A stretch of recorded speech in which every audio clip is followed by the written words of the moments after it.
الرحمن الرحيم. أعزائي الكرام، لقاء اليوم مع الروائية زينب حسن الربيعي من أصل عراقي، وتم استضافتها اليوم في بوخ بين. أهلا بك أستاذة زينب، وأتمنى أن حضرتك تكلمينا عن الرواية اللي استضافتي بها. هي قصة وليست رواية، قصة قصيرة هي بعنوان قاصر اللي تتكلم عن زواج القاصرات. هاي القصة كنا داخلين في الورشة وحدثت يعني مسابقة، فازت هاي القصة بالمرتبة الأولى بالقصة، لهذا اختاروها من منشور هذا الكتاب، وعلى هذا الأساس اليوم يعني دعونا للإيفنت في فيينا لنتكلم عن يعني شنو السبب اختارينا هاي القصة. فأكيد احنا نتكلم عن زواج القاصرات اللي هو فقط يعني فقط على المرأة العراقية، وليس زواج القاصرات فقط يعني في العراق تحديدا، وإنما كثير من البلدان حدث هذا يعني الأمر. فاحنا اليوم احنا ككاتبة لازم نوصل صوت المرأة ونعبر عنه خلال الكتابة.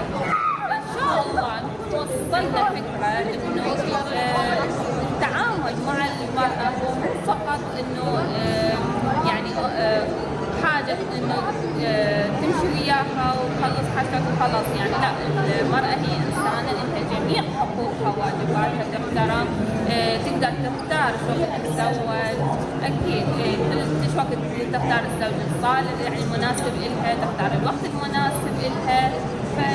بس كويس ان انت اخترتي الموضوع دوت، لان الاصول هنا في المجتمع الاوروبي او الامريكي بصفه عامه واخدين فكره خاطئه ان ما زال العرب بيزوجوا بناتهم قصيرات سن صغير. فكويس ان انت عرضتي حاجه زي كده بحيث ان انت تقولي لهم ان الفكر ده اتغير.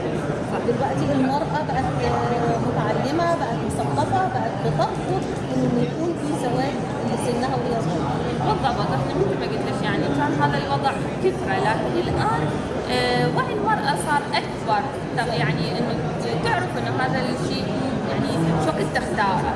فاكيد يعني كثرة انه المنظمات الدفاع عن حقوق المرأة، كثرة الاشياء على السوشيال ميديا، ففتحت هاي الافاق للمرأة انه توعى مو كل شيء الزواج مو لعبة وخلاص وقت معين، لا، هي حياة راح تنطيني تربين جيل وراها، فلازم يكون عندك وعي كامل لتنطين هاي الحياة، تمنحيها للآخر. والمرأة بس برضك من زمن بعيد برضك كانت معلمة من غير السوشيال ميديا، كانت مربية للأطفال، كانت مدرسة داخل البيت. بس جاء فكر الدخول بعض الشيء أقمعها، والحمد لله إن هي بدأت تتحرر وتقول رأيها بقوة زي ما أنت حضرتك وضحتي كده في القصة بتاعتك.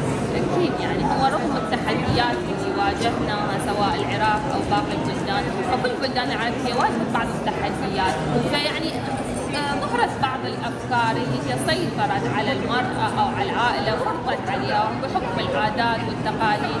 لا تزال هناك بعض الحالات الفردية اللي يعني احنا هذا خاصة قانون الزواج القاصرات، لا يزال هناك بعض الرافض وهناك بعض المؤيد، فاحنا نحاول قدر الإمكان أن نوعي هذا المجتمع، أن نوصل صوت المرأة، لأنه كثير من النساء هي ما تقدر تعبر عن كل اللي يعني عن كل اللي بداخلها، ما تقدر ترفض الشيء اللي، فاحنا بدورنا انه نقدر ولو بقليل انه نأثر ونغير هذا الفكرة.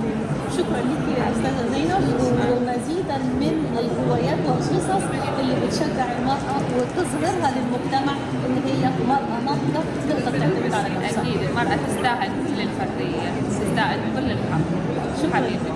شكرا لكم اعزائي الكرام، والى اللقاء في فيديوهات اخرى. كان معكم هالة المغاورة من فيينا.